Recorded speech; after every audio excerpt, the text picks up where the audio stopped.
If you've ever thought about camping in New Zealand in a vehicle before, then you definitely would have come across the terms of self-contained and non-self-contained vehicles. What on earth do these terms mean? What are the differences and how does this affect you?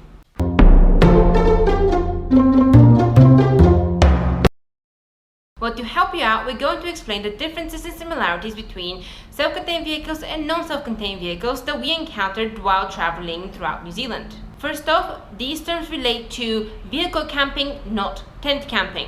And the key differences come from the facilities available on board, which we will go through fully later on in this video. Can I only freedom camp in a self-contained vehicle? You can still freedom camp in a non-self-contained vehicle, however you need to either freedom camp with inside the law, check out our video on is freedom camping legal, or you need to plan your trip around the appropriate campsites. However, some regions have banned freedom camping for non-self-contained vehicles, so make sure you always check either at your local eyesight or the camping signage at certain campgrounds. You have a little bit more flexibility when it comes to camping in a self-contained vehicle, however you still need to check all the requirements for your area.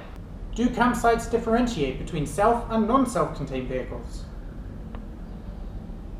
Some campsites will only allow self-contained vehicles to camp there, mainly among the free ones and the ones in larger towns or cities. Check out the campsite rules at your local eyesight or either on the Campermate app, and make sure you use your DOC booklet to check all the rules and regulations on every campsite. Places in towns and cities such as harbours often have car parks which are available to self-contained vehicles only to park overnight. However, they usually have a limit of 1 to maximum 3 nights stay. Some campsites are also not accessible by big heavy vehicles, so bear this in mind when you make your choice. Why are non-self-contained vehicles often looked at quite negatively?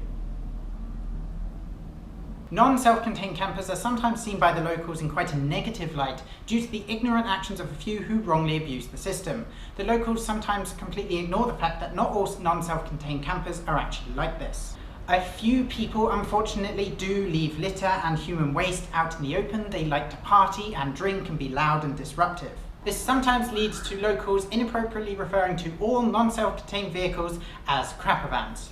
It is very ignorant of these people to refer to all non-self-contained vehicles as caravans, and you should definitely not be deterred by this. We followed all the freedom camping laws within our non-self-contained vehicle, and we never once had a problem or disturbed anyone. For more information on this, go and check out our 2 videos on is freedom camping safe and legal, and also can you camp at a rest stop. Do not stay in large groups of freedom campers, and make sure you leave your site exactly how you found it.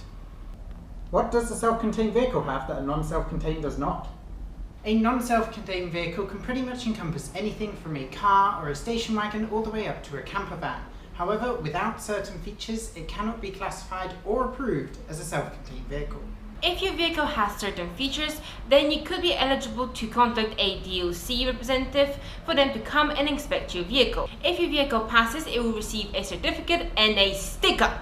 The website where you can double check all of the specifications and how to contact your regional DOC representative are linked down below. The requirements which you will need to fulfill are as follows. A fresh water tank supply of 3 liters per person per day for 3 days, which means you need 12 liters per person. A fitted sink which is sealed and connected to a grey water tank so no water can spill out. A grey water tank of capacity of 4 liters per person per day for 3 days, which again means you need 12 liters per person. If the capacity of the grey water tank is less than the fresh water tank, then you will need to install a monitor to monitor the capacity, which of course will cost more. A toilet which can hold 1 liter of waste per person per day for 3 days, which again means you have 3 liters of capacity per person. An evacuation hose of 3 meters or long enough to connect to a sealed portable tank, and a sealed bin of no specified capacity.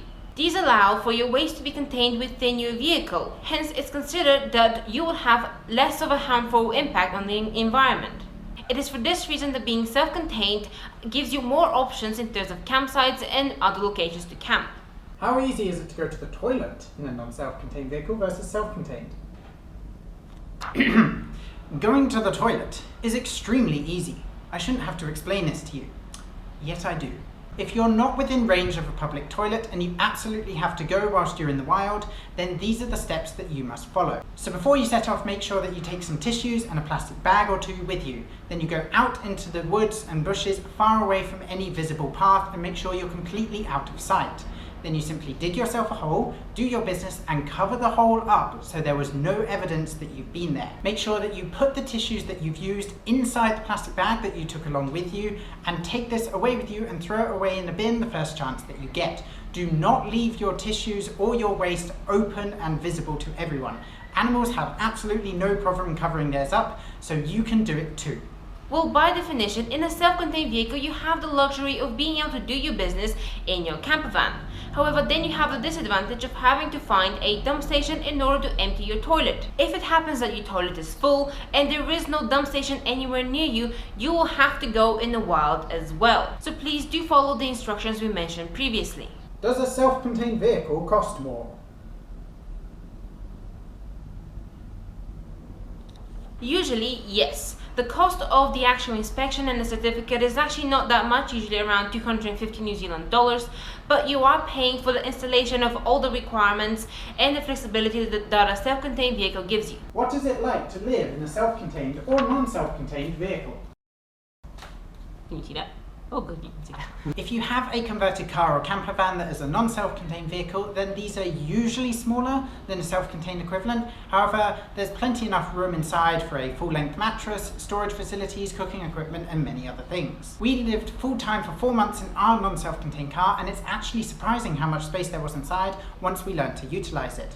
Finding toilets wasn't really difficult, and we had our own bin and water tank inside. We didn't find that our non-self-contained vehicle was a compromise in any way. If a self-contained vehicle is still just a converted car rather than a van or a motorhome, then the chances are there won't be a lot of space inside due to all the requirements that it has to fulfill. However, larger vehicles often facilitate the sink and toilet better, so bear this in mind when you're choosing. It might turn out that a more spacious, very well kitted out non-self-contained vehicle is the better option for you if you can't afford a proper self-contained vehicle.